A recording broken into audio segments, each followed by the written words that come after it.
Ladies and gentlemen, we will start the session titled Docker in Production.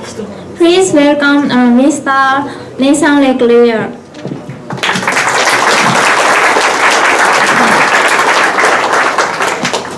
Hello everyone. How's everyone doing today? Come on! How's everyone doing today? Well, that's a little better, but I guess that's all I can ask for after, many days of travel and so on. So, closer? Oh, okay. Great. So hello everyone. My name is Nathan Leclerc, and I work for Docker Inc. And so we're a tiny little startup in Silicon Valley, and what we do is we make a platform to make running Linux containers, and actually in the future probably Windows containers too, actually definitely Windows containers too, easier. And basically we took something that was previously this thing that required a really high level of knowledge, and then sort of blew the doors wide open on making this tech easier to use and available to everyone. And then also we kind of started slowly but surely assimilating all of these sort of people into the Docker Borg, and then we sort of got the community to standardize on certain things. So what I'm going to talk to you about today is running Docker in production, right? So it's a very new tool, and it has a lot of promise, but right now everyone's sort of still in the phase of evaluating whether or not it would be a good thing to do for their business or for their startup. And what really we want to see happen in the community is we want to, equip people with the tools to succeed with Docker today, right? We want people to be able to leverage Docker for all of the things that people are hyping it for, like faster application design, better continuous integration and continuous delivery, helping your developers get set up really, really fast to work on a new project, when previously it might require a day or 3 days or a week before a new developer finally starts to get up to speed on a new project. Because, so this is a little bit of a digression, but here's how things traditionally go when a new developer starts on a new project, right? So Johnny developer comes in the door, he's ready to go, he's pumped, he's excited, he knows Java or PHP or Ruby or whatever language that you happen to be writing your application in. And he comes into the team and he's like, okay, I'm ready to go. Let's write some code, guys. And they say, okay, well, here is a transcript of a Skype chat from 2009 that details how to actually get your development environment set up in our current thing. And also, by the way, these two parts are outdated, and all of the people on the team are too busy to talk to you and help you get up to speed. So good luck. So with Docker, it's really starting to show a lot of promise in a good direction of making that a lot easier. And traditionally, the way that people have been solving this really recently is to give people VMs and let them use configuration management, which is good. But then there are also use cases where containers could make it really easy too, and Docker's evolving at a very fast pace. And so I'm really, really excited about where Docker is going, and that sort of segues into the second part of this conversation, which is that in addition to hopefully you coming out of this lecture with newfound knowledge and some leads on how to actually use Docker and leverage it and succeed using Docker for your business, the second part is sort of driving at the same force that Satoshi mentioned this morning, which is to actually look at the future of where Docker is going and how we're relentlessly refusing to accept the status quo and where we're going to take it in the future, right? So I've been involved in some kind of late night hacking / just whenever we can to do things that are features which we would like to see inside of Docker, and we don't know for sure that they're going to be that way in the current, they're not going to be probably the exact way that they are right now in the end. But what you're going to get today is you're going to get a little sneak preview at the future of where we want to go, right? So I'm going to be debuting it for the first time in front of a live studio audience, and I hope that you like it. So, so this is funny picture inside of Emacs, but this is not a real book, not an actual book yet, so big fat disclaimer, it doesn't exist. But my buddy Jerome, who's a very knowledgeable person and has a lot of great talks that you could definitely check out if you're interested, originally made that. So here's a quick overview of what we're going to cover today. So today I'm going to talk a little bit about what Docker is and why use it in production, which I've already kind of covered some of that. And what problems are we trying to solve when we run Docker in production, right? So that's going to include a little bit of a talk about infrastructure, some talks about service discovery, right? You have a bunch of different things in a bunch of different places. How do you get them to communicate? How do you actually keep track of everything that's going on? And orchestration, right? So one of the big challenges that people have with containers is that, well, first people sort of came to Docker and they looked at it and they said, I'm going to use this like a very lightweight virtual machine. And we basically tell people, no, no, no, that's wrong. That's not the right way to do it, because you shouldn't think of a container that way. Specifically Docker, we sort of have a very opinionated belief that well, not necessarily that you should have one process per container, but that you should have one concern per container, right? You should keep your containers as minimalistic and as orthogonal as possible, right? You shouldn't go mishmashing everything up and having like a DB and an application and Redis and all this other stuff all inside of one container, because you lose some of the advantages that you gain from moving over to Docker in the first place, right? So one of the things that's wrong with that approach is that, okay, let's say that the database catches on fire, and you may or may not know why, but the database caught on fire, and if the database is living inside of the same container as the application and Redis and, well, guess what? Now you have to actually ditch all of those and restart it, and so now this problem, which was a problem with one isolated component, has become a problem with everything. So just like in code, where you don't want to actually tightly couple a whole bunch of things together in case one thing breaks, we're going to kind of like talk about how you can avoid that problem using orchestration tools and by having separate containers for separate concerns. And I'm going to talk some about sysadmin chores. So, you know, if you're a sysadmin, you're responsible for the uptime and the health of a system. Some of the things that you're going to be very concerned with are monitoring, so making sure that everything's up, everything's running smoothly. Logging, so you're going to want to actually know what your chatty programs are chatting about. Backups, so if you have data, you're going to want to do backups like all the time, because it would be really bad if, well, it kind of depends, right? If you lose like a tweet or like a message on Viber or something like that, it's probably not the biggest deal in the world, like life will go on. But for some reason people get really ornery if like their bank transactions just suddenly get lost in the ether, right? And then you don't know what happened with the money, you know. So if you want to use Docker and you have to do backups, I'm going to talk a little bit about how you do that. And also remote access, so if you need to actually get into the machines that are running your containers and getting into the containers themselves, how do you do that? And a little bit about the role of configuration management in a Dockerized world. And then kind of a section on service discovery. There's a variety of ways to do service discovery. And so one way is with environment variables, another is with key value stores like Zookeeper or etcd. And another is with DNS, and the sort of like emerging thing that we would really like to see take the foreground is the ambassador pattern. So I'm going to talk about what that is. And then also a little bit about how PaaS fits into the picture and the future of Docker, which is what I was sort of alluding to earlier. I'm going to show you some things that you know, we're kind of cooking up in the back lab. You know, they're all happening out in the open. You can go find them on GitHub. But it's things that are like very like, you know, this may not really end up inside of Docker in this exact form, but we'd like to get it in some way anyways. So here we go. So basically, so a little bit of background on what Docker is.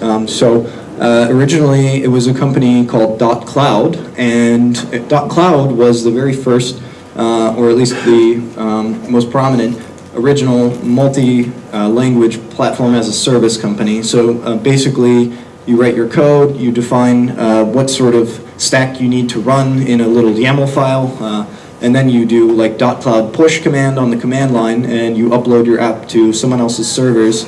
And there's a lot of companies that have done this, right? So Heroku is perhaps the most prominent, and they support a variety of stacks today, but originally they were mostly focused on Ruby, and similarly there was a PaaS PHP fog that was focused only on PHP. And so .cloud in I think 2011, it was the very first polyglot PaaS, right? They wanted to be able to tell anyone, okay, you're running Python, you're running Go, you're running Java, we don't care, we'll run it, right? And so that eventually became the standard for PaaSes, basically, but that's what happened, and people kept going to them and saying, we're not really that interested in using the platform as a service, we're not that interested in .cloud, but could you give us that underlying infrastructure piece? And they basically said, no, not because we're concerned about trade secrets or anything, but just because it's this sort of hacked up container implementation in Python that we don't really feel comfortable releasing to anyone else because it's so tightly coupled to our infrastructure. So what they did was they actually rewrote this engine that takes advantage of Linux containers, right? And so Linux containers are a way to actually leverage these features that the kernel has, that the Linux kernel has, that allow you to do control and isolation of processes and resources, right? So a quick fly-by glance is there's a feature called namespaces that allows you to isolate processes, and so you can say this process appears to only see 2 processes, right? Instead of the 80 or so that run in the background on a system normally. And likewise, each container can have its own network namespace, and so on and so forth. And then there's a feature called C groups, control groups, which allows you to take a process and say things like, okay, this process is only, can only use 2% of the CPU relative to other processes that use 8% relative to other processes that use 10, and so on and so forth. And also it has a cap of 512 megabytes RAM that it can ever use.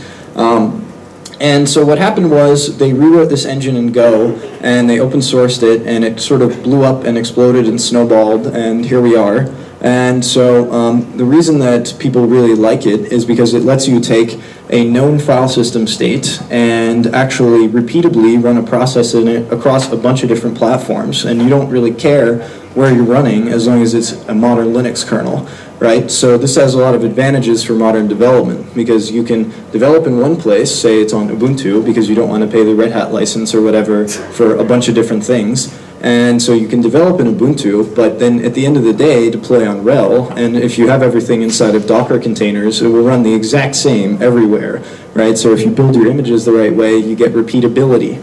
So what the thing that Docker is solving for people is mostly repeatability, right? So just another example, I used to work on a team where I was writing PHP for $large retailer in America, and we would always have this problem where our tests that we were running in continuous integrations in Jenkins would break.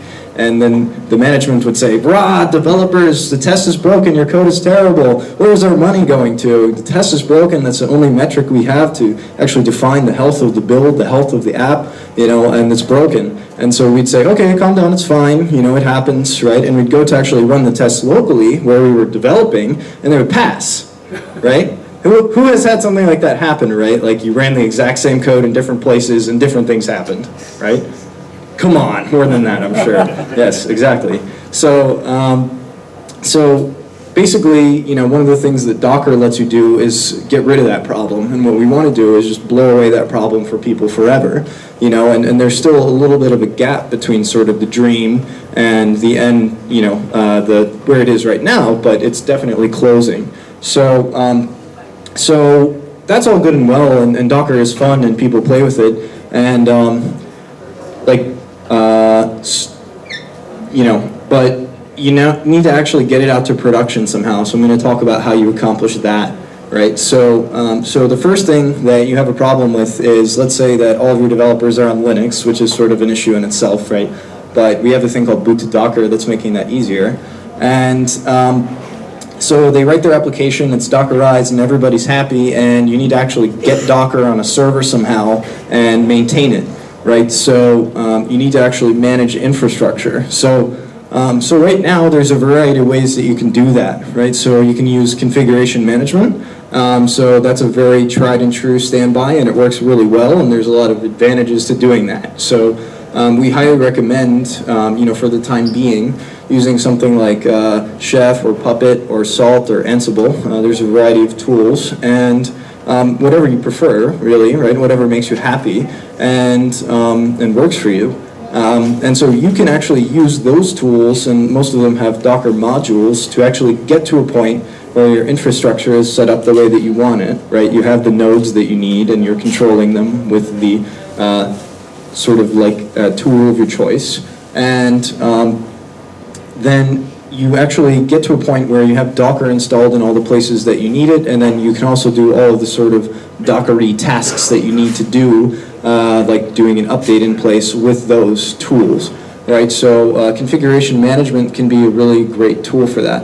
And so once let's say that you solve that, right, and like that's sort of a division of responsibility that is good and clean and works well, and then the next problem that you sort of start to run into when you're implementing Docker in your infrastructure is basically that everything works really well on one host, right? So if you have one computer in production where you're running Docker, everything works super, super well.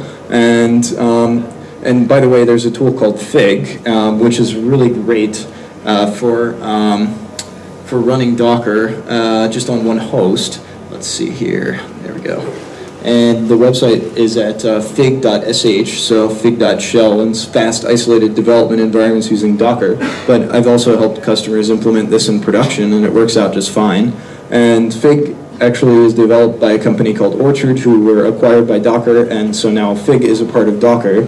And what we would eventually like to do is move Fig, a tool which is written in Python, into Docker itself, written in Go. So if you're sort of writing towards where Fig is right now and developing things and using Fig and getting familiar with it, you'll be sort of more prepared for where Docker is going in the future, right? Because what we want to do is provide people with an answer to multi-container orchestration inside of one thing, right? We don't want them to have to install Python and worry about all this other stuff. One of the advantages of Docker itself is it's written in Go, so you can just drop this statically compiled binary on a server and set it up however you want, and then you don't have to worry about making sure you have the right version of Python and so on and so forth, and lots of different things that traditionally are really painful with things that have dynamic like libraries that they link to, or interpreters, or what have you. And so Fig is really useful, and I'm actually going to show you probably a little bit of what working with Fig looks like, because I bootstrapped this app, and I have sort of this ambition of maybe trying to do a deploy like right now, but it's sort of one of those, hopefully the demo gods will be kind to me kind of things. So the very first problem that you start to run into once you actually get Docker into a bunch of places is that you try to figure out, okay, well, I have this implemented in one place, but, well, I have a lot of complex needs and I have a lot of hosts, so how do I actually get Docker across a variety of hosts, right? And so there's a lot of different answers that are emerging in the field right now, and it's not really clear which one will win specifically. Ideally, we would like to have that solution inside of Docker, right? But right now, you have a lot of other ways that you can skin the cat. So service discovery, which is basically what this falls into, is somehow having, say, a database on one host and then an application that connects to it on another host, and you need some way for them to discover each other. Then, that all kinds of falls in this broad category of service discovery, right? And so there's a lot of different ways, and actually right now I'm going to talk about some of these ways that I've listed here, and then I'm going to show you a little bit of what each one looks like. So one way, which is sort of a tried and true standby, is, you can just put the information that you need to know inside of environment variables and load them into the container, right? And so that looks a little bit like this. So I'm going to do a demo here in the talk. So basically, to run a container, you actually do docker run, right? And you can do -IT for interactive mode, so -I interactive, -T terminal, and -D for to run something in the background. And actually, firstly, right now, this is one of the cool things about Docker is, so if I do echo of Docker host, which is not that one, that's the cert path.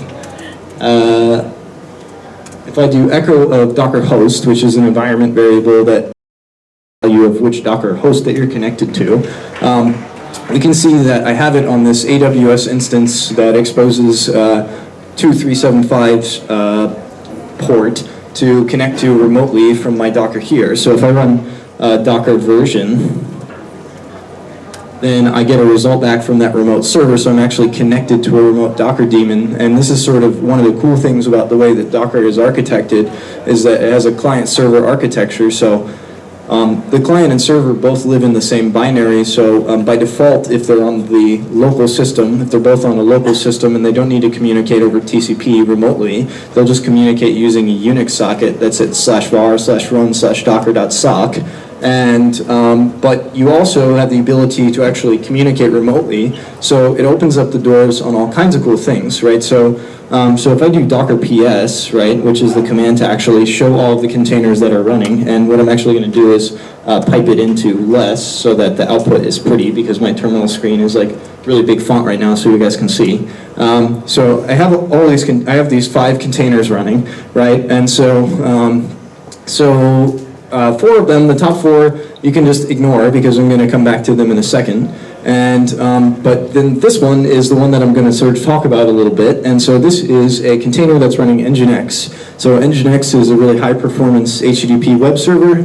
And what I'm going to do is I'm going to kind of show you just a little example of like, let's say that hypothetically this was running on a different host. I'm going to actually use the container's IP address instead of like the host IP address. Well, we could actually use -E flag for Docker run, which allows you to set an environment variable inside of the container to inject that value into the container, right? So, so basically, the first thing that I'm going to do is actually like look up the IP address of that container. So I'm going to do Docker PS again, just so I can see the ID, right? So I'm going to get this, and I'm going to look at the IP address of what that container has. So I'm going to do docker inspect -F, and then say, give it a little template, because otherwise I just get a huge JSON dump of all the information about the container. So network settings is a subkey, and then, oh, I didn't spell it right, and then .IP address, close curly brace, of this container, right? And, well, oh, no, what did I do wrong? Address. So there's 2 D's in address, so my spelling needs some work. But so if you see here, this is an IP address, and we're just going to pretend that it's an external one, right? That's accessible. And what we're going to do is, let's say that we have a like we won't actually make a container, like maybe this was a database, this Nginx was a database, and we want to have a web application container that connects to it. Well, what we could actually do is something like this. We could do docker run -IT. It would probably be D for daemon detach mode if we were doing a web app, but we're going to interact with it, so we're going to do interactive mode. And then -E for, we'll just say like, you know, DB IP, right? So we're going to set an environment variable. So we're going to set DB IP inside of the container equal to this IP address that we want to connect to, right? And so -E lets you set environment variables inside of the container. And then we're going to say use the Ubuntu image, right? And we're going to run a command bash, right? So we're going to actually start the process of bash, right? So whoops, I did something wrong. So I didn't type a command. So it's going to do docker run, not just docker. So there we go. So I get this little shell prompt inside of the container here, and I can see all of the things in the file system. And what's nice about Docker is this is this completely pristine file system that's running, and so I can fiddle around with it, do whatever I want, check the modifications after I've done something to it, actually commit them like version control, and we have an automated way to do that called Dockerfile, right? And But anyways, in this case, what we're just going to do is we're going to run the good old env command, and to see all of the values in the environment, right? And if we scroll up, we can actually see that, here we go. So this value, db IP, is actually set inside a container, right? And so what's cool is we can do something like this, and you can sort of imagine inside of almost any language, it's very easy to interact with environment variables, right? So in Python, it's something like os.getenv, and almost the exact same thing in Go, which is what I write mostly nowadays. You know, almost any language has very easy support for environment variables, and so there you go. So like we just connected to our database and we located it using an environment variable, right? And so that's one way to skin the cat. And so environment variables is one way to do it, right? And so what's nice is there's like super strong support for it in like every language to do this, and it's very common, and also it doesn't really require rewriting a lot of your application to actually put it inside of Docker, right? So that's what's really nice about that method. And so another method that you can use is you can use key value stores. So sort of the venerable standby for this for a long time was Zookeeper. So Apache has a project called Zookeeper, and basically it's a distributed key value store that lets you say, hey Zookeeper, keep track of, you know, my database is at this IP, and so when anyone asks you what is the value of where it is, you'll get back a value from Zookeeper that says, well, the DB is right here, and so that way you can actually change where it is, and it won't totally screw up everything in your infrastructure, right? So one of the disadvantages of using environment variables is that if you inject it into the container at runtime, you're not actually going to be able to pull it from inside the container without, like, you know, you aren't going to be able to do that, basically. You won't be able to pull it and reconnect if the host goes down from inside of the container. You'd have to actually restart the container from the outside world. And so something that key value stores, and etcd is a new sort of shiny version of this, which is a distributed, highly available system where it's actually easy to add nodes into the cluster. And so etcd is kind of a big version of this, new version that is, that allows you to do it a little bit better than Zookeeper, in certain cases at least. You know, so what's nice is you can actually pull for changes in the IP address if it changes, and port, whatever. You know, and then you can adapt, right? So inside of the container without having to restart it, if you use a key value store, you don't have to actually restart. So, but the problem is that it introduces a little bit more of like operational overhead, right? So if you're going to use etcd, you need to have actually installing it and configuring it somehow. So, there's another approach, which is DNS, where you could have some sort of, you know, basically there's a variety of programs, one of which is called SkyDNS, that lets you do a similar thing with DNS, right? Instead of using environment variables, you're actually connecting to a DNS entry that's called Redis or DB or app or whatever.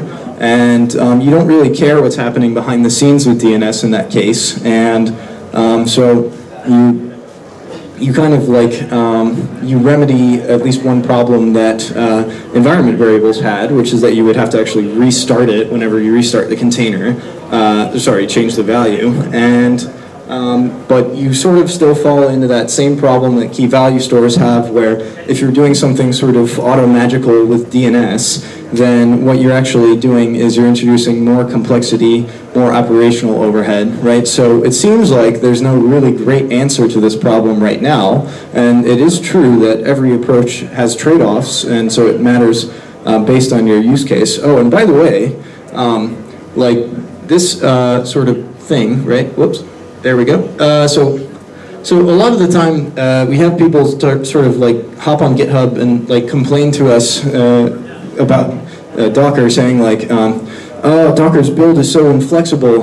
I can't even build like images which are slightly different in prod and in dev, right? And we're like, firstly, like, Okay, well, while you're doing that, right, because we understand that some things should be different in dev and prod, but, really the idea is to have everything as close to the same as possible. And so if you want to have slight variations in your environment between dev and between prod, then a good way to do that is to have something like this, right? So in using your containers, you could actually do something like set an environment variable when you're running it in dev, and then conditionally do things based on whether that is set, and then set, dev equals no, or prod equals true, or whatever, inside of the container for the proper environment, right? They're called environment variables.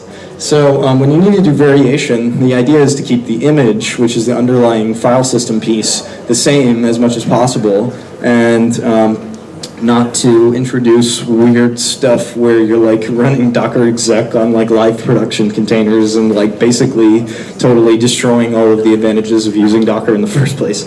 So, kind of there's this question about all the trade-offs of service discovery approaches of, well, are we just hosed, right? Like, is this just a problem that is just going to involve necessarily a lot of trade-offs? And the answer is maybe, but there's also this sort of idea for a pattern which realistically, it does get implemented, but it has some work that it needs to be fully viable. But that we want to move towards, and the answer is the ambassador pattern, right? So the whole point is you shouldn't have to re-architect your application just to put it inside of Docker, right? And so what we would like to do is we would like to enable a pattern whereby if you want to communicate across hosts, well, you have an ambassador container, right? So you have one container that runs your actual database or your actual application code, and then you have it on each host. And you have another container on each host which functions as an ambassador, and the ambassadors worry about actually connecting to each other, right? And then the ambassadors get linked to each container on each host individually. And so the ambassadors have the concern of communicating across hosts, and the containers that run your application or that run your database actually have that same, nice, clean, like not worrying about talking across hosts, because that's not something that your application should have to worry about. That's something that your infrastructure and your ops should worry about. So that's just a little bit of sort of summary of like different ways to service discovery, and and also there's a function called links, which basically you can use the -- link option to Docker run to get a DNS alias and environment variables that are populated with that value as long as you're working on the same host, right? So you can see this here, -h. Let's see. Right, so there's a -- link option, and if you're wanting to do that kind of communication between containers on the same host, using link is the best way, -- link, right? And so, okay.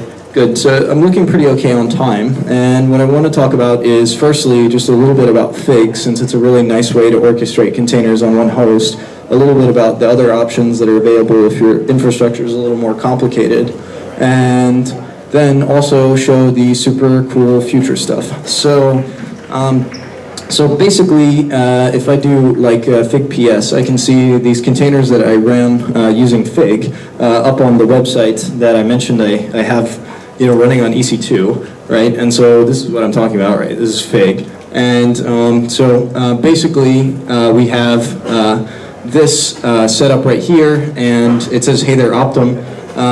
But basically, just a little bit of background on Fig. You define the properties of your containers in this little YAML file here. So, for instance, this says expose port 80 from the container to port 8000 on the host.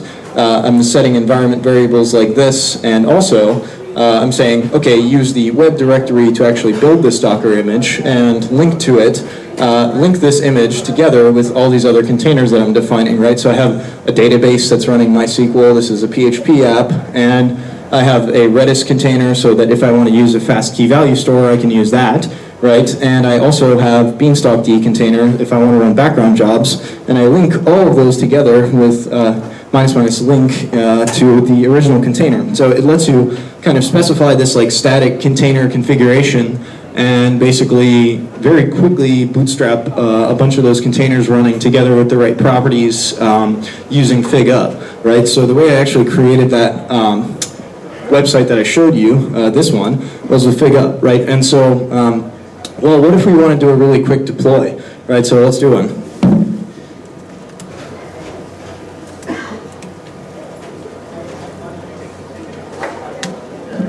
So this is the page that says, hey there Optum, and that's really lame because this isn't Optum, this is Rakuten. So we're going to change it to say, hey there Rakuten instead.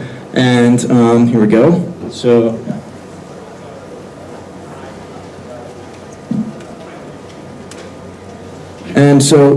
I did, this is the command that I used to actually create this whole app that's running together with like, so Nginx with PHP app running hip hop virtual machine and tied together with a container running Redis, tied together with a container running MySQL, and tied together with a container running Beanstalk.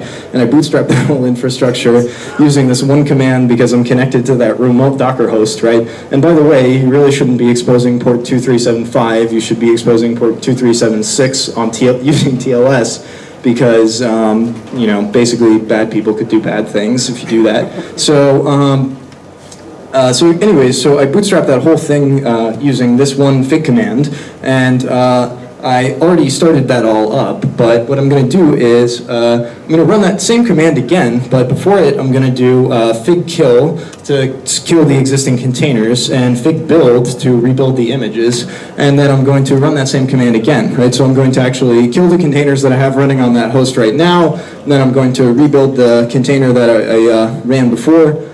And eventually, when this, oh, by the way, notice how fast this runs. Docker has a build cache so that when you actually take all of the steps to build your image, the cache will reuse existing layers if nothing has changed. And so you can test out little trivial changes like me changing this one line of code really, really quickly. And so it's running a little bit slower because it's running remotely. But eventually, when this gets started, I'm going to be able to go over to my app and we'll see that I actually did a deploy, right? And so, so who can guess what might be the disadvantage of the way that I have a Docker shirt, if you can guess this actually. What's the disadvantage of the way that I am doing a deploy right now? Anybody? So the disadvantage is that all of the containers are down, right? So, so right now we're unable to connect, right? So, so we're actually, you know, waiting on this stuff to finish running for that website to come back up, right? But we have an answer to this, right? And the answer is you could just run 3 or however many instances you want, redundant instances of the same app behind a load balancer, and then you could do a rolling deploy, right? So what you could do is you could take down one group of containers at a time, bring up the new image, take down another group of containers at the same time that are redundant, bring up the same image, right? And so you could do something like this, not necessarily this if Fig doesn't suit your needs, but if it does, then great.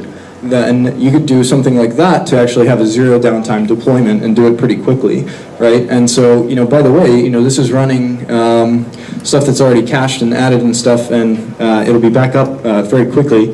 But so, you know, the Fig command started running, and the app actually takes a second to boot up because one of the things that's useful to know is, let's see, hooks, images. I feel like I'm missing something. So, oh yeah, web, that's what I'm looking for. So, occasionally, just so that you're aware, you know, you might have to do little workarounds like this, right, where I'm actually using netcat to pull and basically see if the port is up before I like let everything go charging forward with doing this, which is that actually when this container starts up, not only does it start up the PHP app and Nginx, which I'm not really happy about those being in the same container, but the problem is that HHVM sort of tightly couples Nginx and PHP, so I kind of was forced into putting them in the same container, at least for this like demo. What you can do is you can do automatic migrations. So if there were new data migrations, it would run automatically because this is the entry point in my container. And then also, I'm checking to see if it's a development environment, like I was talking about earlier. And if it is a development environment, then what I'll do is I'll actually seed the database with test data, right? So this is kind of we were talking a little bit about this the other night at the meetup, where the dream of like DevOps is basically to do nothing, right? Or to do a whole bunch of work up front so that then it's all fully automated and then you can just do nothing, right? So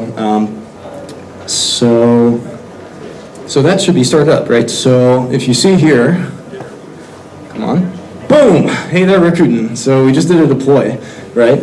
So that's fun. That's fun, and we didn't just deploy like HTML, we deployed like a whole web app and also a database and all this stuff. So there's a lot of room for improvement on this basic method, but it works for just kind of like a very quick and inelegant sort of like showing of things. So, okay, we're getting really close on time. So this is one of those topics where really you could just go on all day about like, well, how do you run your own Docker registry, and what do you do if you want to make a hacky workaround to do something like Dogistry. So basically there's this project Dogistry, which is this really hacky way of just using tarballs for images. It's kind of silly, but I think that it works around some of our existing like checksumming and stuff, because these guys just really wanted to download images super fast. So anyways, that's something that I maybe could have covered, but instead I want to actually give you guys a glimpse of the future, right? And so so what I have here is like, this is a computer where I'm developing Docker, and what we want to create is we want to create something like this. So we want to have a command like docker hosts, and what it will do is it will actually allow you to dynamically create hosts that have Docker pre-installed that you connect to using TLS, so that basically you don't have to worry about all the mishmash of like creating infrastructure yourself and getting Docker set up there, blah, blah, blah, but instead you could just have a way to create a really big computer that's running Docker somewhere, and you can do whatever you want with it because you just run everything in containers. You don't worry about having any sort of infrastructure. So the way that I actually created and also I did cross-host linking with the ambassador pattern with this. So you can see that I have 3 hosts up right now running Docker, and this is the active one, right? And the hosts are called Rakuten and Godzilla because I'm just like in a kaiju mood. But then there's like a Fig deploy demo, which is what we were looking at. And so these 2 hosts are actually meant to demonstrate the ambassador pattern of talking to each other. And so you can switch hosts using Docker hosts active, right? And so you can do Docker hosts active and like start using the host Rakuten, right? And you can do Docker PS against that host, and it will actually show you that these are the 2 containers that are running on this host, right? So I have Redis container running on this host, and I also have an ambassador container, so I can talk to that container from another host, right? And so then I can set Docker host active to Godzilla, and then if I do Docker PS, I get back a different set of containers, right? So I'm talking to a different remote API running on another completely different computer. And so this is just running an ambassador container, because what I'm going to do is actually run a Redis instance that's linked to the ambassador container, and then, let's see, boom, boom, boom. So just use Control R, never not use Control R. All right, hang on. Link. Right, so then I'm going to do this command, which is docker run -it -rm, hang on. So I'm going to run this command, which is docker run -interactive mode -rm, so remove the container when we're done interacting with it. We're going to alias a container that's called Redis ambassador to a DNS entry called Redis inside of it, and then we're going to run the Redis image, and we're going to run the command redis CLI -h Redis. So we're going to connect to a host named Redis on port 6379, right? And so I run that command, right? And so we'll get this little prompt. And so what I'm actually doing is I'm connected to another host, right? So very melodramatically, I'm just going to do ping, and it's just pong, right? So I just ran a Redis command that was running on a remote host and got a result back, right? So So that's pretty fun, right? Communication across hosts. This matters. Communication across hosts. Like, wouldn't it be great if we could just have a giant swarm of computers that we were super agnostic about what we ran there, and we're just like, all right, you know what, like run this MapReduce job while you're not busy, but then when the site has peak load times, stop running that MapReduce job, or at least like taper it down and handle serving requests, right? Because we want to be able to have that flexibility in our infrastructure. We want to be able to be agnostic. We want to create the layer that the internet runs on, right? And so that's a little bit about what that is. And so to sort of demo the Docker host feature, like I can do this, right? So I can do Docker host create to actually create a host, and we're going to create an EC2 instance, right?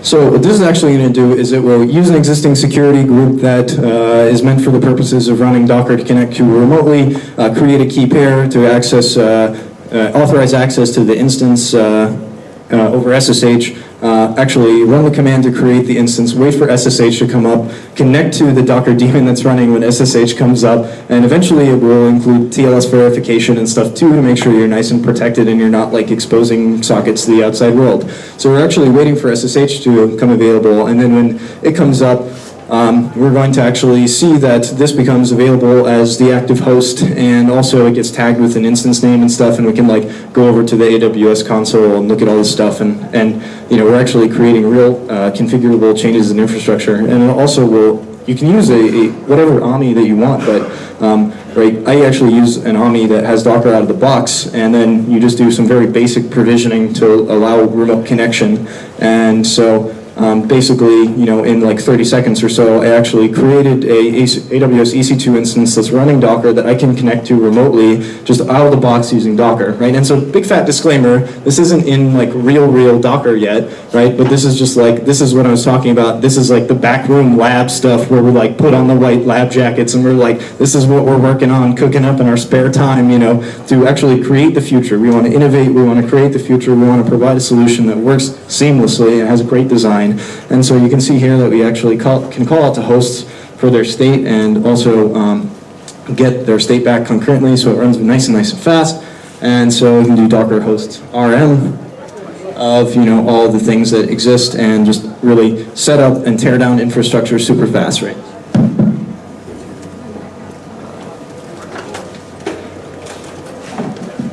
Right, so and then Docker host RM of the things that I just created, right? So I just removed all those hosts, and now we have only one.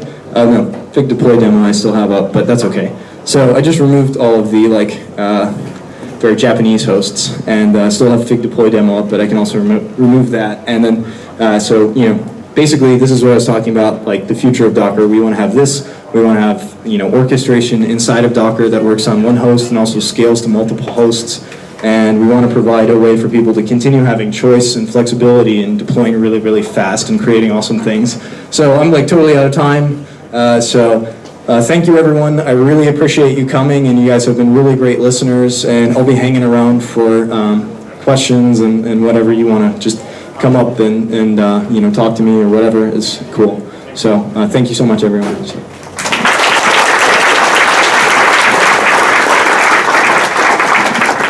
Thank you very much, Mr. Nathan.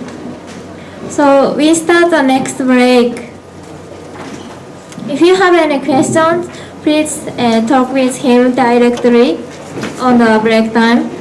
Thank you very much. For the next session information, please check your program guide for more detail.